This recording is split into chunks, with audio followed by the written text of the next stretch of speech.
Přátelé, ahoj.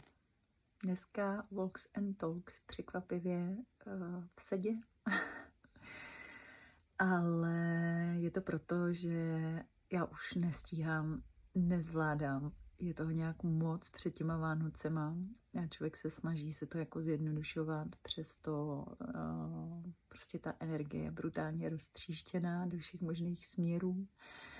A proto dneska Walks and Talks nebudou, protože sice téma mám rozpracovaný, budeme se pak bavit o tom, proč zadržovat dech, ale cítím, že na sdílení, aby to mělo hlavu a patu, abyste si z toho něco odnesli, tak potřebuji trošku více energie a tu teď nemám, potřebuji se sama zazdrojovat, takže dneska sdílet nebudu. Jo. Příští týden na Hero vyjde taková hezká relaxační praxe, která je velmi mocná, takže vás srdečně zvu, pokud se chcete na chvíli zastavit a objevit další možnost, jak sklidnit svý tělo a svou mysl.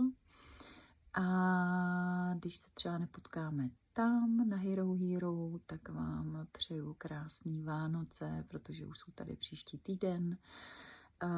Všechno dobrý do nového roku, ať se máte fajn a pokud vám život posílá nepříjemnosti a nějaká trápení, tak ať máte v sobě takový pevný vnitřní prostor, který vás podrží a dostatek energie, abyste třeba ty situace mohli měnit, a taky vám přeju spoustu dobrých přátel okolo vás, protože ty nás dokážou podržet, když je potřeba.